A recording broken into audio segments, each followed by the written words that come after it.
MDH ಜನ ಮಸಾಲಾ. ಈಗ ಕಡಲೆ ಇರಲಿ, ಹಲಸಂದೆ ಬೀಜ, ಕಪ್ಪು ಕಡಲೆ ಅಥವಾ ಬಿಳಿ ಕಡಲೆ, ಎಲ್ಲವೂ ಸ್ವಾದಿಷ್ಟವಾಗುತ್ತೆ. ಧರ್ಮಸ್ಥಳದಲ್ಲಿ ಶೋಧ ಕಾರ್ಯದ ವೇಳೆ 12 ಮೂಳೆಗಳು ಪತ್ತೆಯಾಗಿದೆ. ನೇತ್ರಾವತಿ ನದಿ ತೀರದಲ್ಲಿ ಸಿಕ್ಕಿದಂತಹ ಡೆಬಿಟ್ ಕಾರ್ಡ್ ರಹಸ್ಯ ಭೇದಿಸಿದ SIT. ಇಂದು ಪೊಲೀಸರ ಕಾರ್ಯಾಚರಣೆ ಹೇಗಿರಲಿದೆ ಎಲ್ಲವನ್ನೂ ನೋಡೋಣ. ಅಸ್ಥಿಪಂಜರ ರಹಸ್ಯ ನ್ಯೂಸ್ ಟಾಪ್ 9ನಲ್ಲಿ. ಧರ್ಮಸ್ಥಳ ವ್ಯಾಪ್ತಿಯಲ್ಲಿ ಹೂತಿಟ್ಟ ಶವಗಳಿಗೆ ತೀವ್ರ ಶೋಧ ನಡೆಯುತ್ತಿದೆ. ನೇತ್ರಾವತಿ ನದಿ ತಟದಲ್ಲಿ 4ನೇ ದಿನ ಕಳೆಬರಕ್ಕಾಗಿ ತಲಾಶ್ ನಡೆಸಲಿದ್ದಾರೆ. 6ನೇ ಪಾಯಿಂಟ್ ಅಗೆದ ವೇಳೆ ತಲೆಬುರುಡೆ ಚೂರು, 12 ಮೂಳೆಗಳು ಪತ್ತೆಯಾಗಿವೆ. ಧರ್ಮಸ್ಥಳದ ನೇತ್ರಾವತಿ ನದಿ ತೀರದಲ್ಲಿ ಅಸ್ಥಿ ಪಂಜರದ ಅವಶೇಷ ಪತ್ತೆಯಾಗಿರುವುದು ಪ್ರಕರಣಕ್ಕೆ ರೋಚಕ ತಿರುವು ಸಿಕ್ಕಂತಾಗಿದೆ.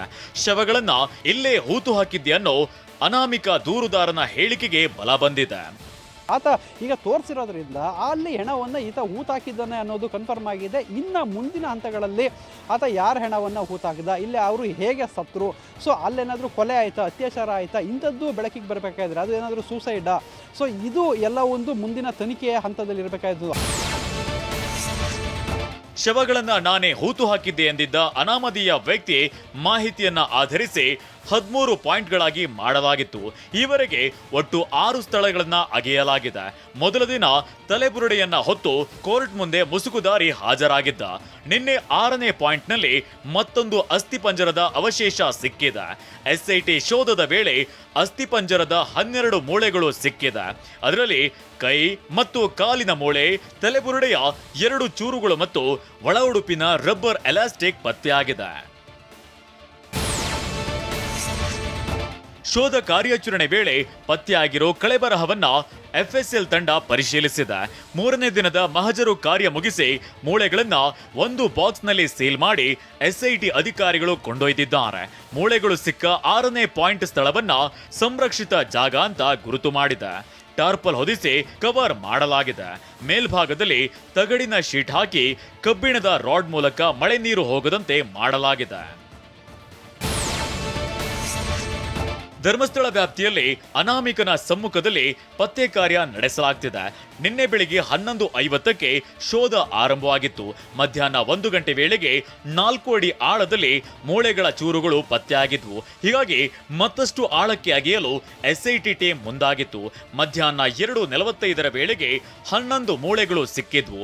ಸಂಜೆ 4:45 ವೇಳೆಗೆ 12 ಮೂಳೆಗಳು, ತಲೆಬುರುಡೆ ಚೂರು, ಒಳ ಉಡುಪಿನ ರಬ್ಬರ್ ಎಲಾಸ್ಟಿಕ್ ಎಲ್ಲವೂ ಪತ್ತೆಯಾಗಿದ್ವು. ಒಟ್ಟು 6 ಅಡಿಗಳವರೆಗೂ ಆಳಕ್ಕೆ ಅಗೆದು SIT ಶೋಧ ಕಾರ್ಯ ನಡೆಸಿದೆ. ಈ ಕೇಸ್ಗೆ ಈಗ ಮಹತ್ವದ ಟ್ವಿಸ್ಟ್ ಸಿಕ್ಕಿರುವಂತದ್ದು 6ನೇ ಪಾಯಿಂಟ್ ನಲ್ಲಿ ಕೆಲವೊಂದು ಮೂಳೆಯ ಒಂದು ಪಾರ್ಶಿಯಲಿ ಆ ಒಂದು ಪಾರ್ಟ್ಸ್ಗಳು ಫಂಡ್ ಆಗಿದೆ ಅಂತ ಹೇಳಿ, ಅಂದ್ರೆ ಕಂಪ್ಲೀಟ್ ಆಗಿ ಇಡೀ ಸ್ಕೆಲಿಟನ್ ಇನ್ನೂ ಸಿಕ್ಕಿಲ್ಲ. ಅದರಿಂದ ಇದನ್ನ ಇನ್ನೂ ಸೂಕ್ಷ್ಮವಾಗಿ ಆ ಒಂದು ಡಿಗ್ ಮಾಡುವಂತ ಕಾರ್ಯವನ್ನ ಮಾಡ್ತಾ ಇದ್ದಾರೆ. ಸದ್ಯಕ್ಕೆ 6ನೇ ಪಾಯಿಂಟ್ ಈಗ ತುಂಬಾ ಮೇಜರ್ ಪಾಯಿಂಟ್ ಆಗಿರುವಂತದ್ದು. ನೇತ್ರಾವತಿ ನದಿ ತಟದಲ್ಲಿ ಪತ್ತೆಯಾದ ಅಸ್ಥಿಪಂಜರಗಳು ಯಾರದ್ದು ಅನ್ನೋದು ನಿಗೂಢವಾಗಿದೆ.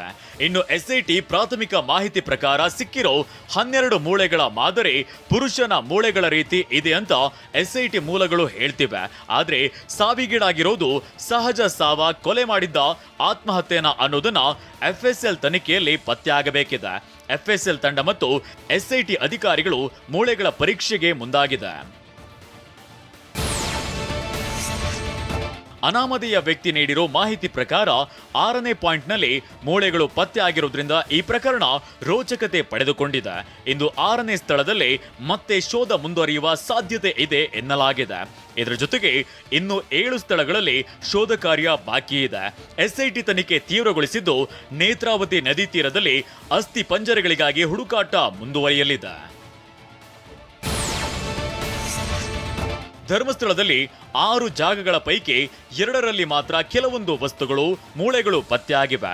ಮೊದಲ ಪಾಯಿಂಟ್ನಲ್ಲಿ ಡೆಬಿಟ್ ಕಾರ್ಡ್ ಮತ್ತು ಪ್ಯಾನ್ ಕಾರ್ಡ್ ಸಿಕ್ಕಿತ್ತು. ಆದ್ರೆ ಪತ್ತೆಯಾದ ಡೆಬಿಟ್ ಕಾರ್ಡ್ ಜಾಡು ಬೆನ್ನತ್ತಿದ SITಗೆ ಅದು ನೆಲಮಂಗಲದ ಮಹಿಳೆಯದ್ದು ಅಂತ ಗೊತ್ತಾಗಿದೆ. ಇನ್ನು ಪ್ಯಾನ್ ಕಾರ್ಡ್ ಹೊಂದಿದ್ದ ವ್ಯಕ್ತಿ ಜಾಂಡಿಸ್ನಿಂದ ಸಾವನ್ನಪ್ಪಿರೋ ಮಾಹಿತಿ ಲಭ್ಯವಾಗಿದೆ. ಡೆಬಿಟ್ ಕಾರ್ಡ್ ವಾರಸುದಾರ ಮಹಿಳೆಯನ್ನ SIT ಸಂಪರ್ಕಿಸಿ ಮಾಹಿತಿ ಕಲೆ ಹಾಕಿದೆ.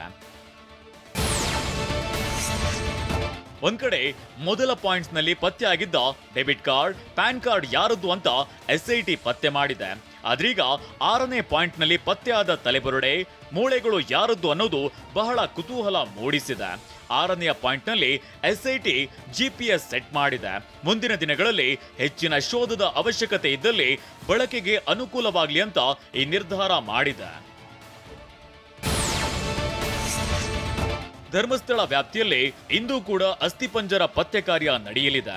6ನೇ ಸ್ಥಳದ ಜೊತೆಗೆ 7ನೇ ಸ್ಥಳವನ್ನ ಅಗೆಯಲು ಕಾರ್ಮಿಕರು ಸಿಬ್ಬಂದಿ ಅಣಿಯಾಗಿದ್ದಾರೆ. 7ನೇ ಪಾಯಿಂಟ್ನಲ್ಲಿ ಶೋಧದ ಬಗ್ಗೆ SIT ಉಪವಿಭಾಗಾಧಿಕಾರಿ ಮೊರೆ ಹೋಗಿದೆ. ಇಲ್ಲಿ ಶೋಧದ ಬಗ್ಗೆ ಪುತ್ತೂರು ಉಪವಿಭಾಗಾಧಿಕಾರಿ ಸ್ಟೆಲ್ಲಾ ವರ್ಗೀಸ್ ನಿರ್ಧಾರ ಮಾಡ್ತಾರೆ ಎನ್ನಲಾಗ್ತಿದೆ. ಇನ್ನೊಂದ್ ಕಡೆ SIT ಟೀಮ್ ಕರ್ನಾಟಕದ ಪ್ರತಿ ಪೊಲೀಸ್ ಠಾಣೆಯಿಂದ ನಾಪತ್ತೆಯಾಗಿರೋರ ಮಾಹಿತಿ ಸಂಗ್ರಹ ಮಾಡ್ತಿದೆ.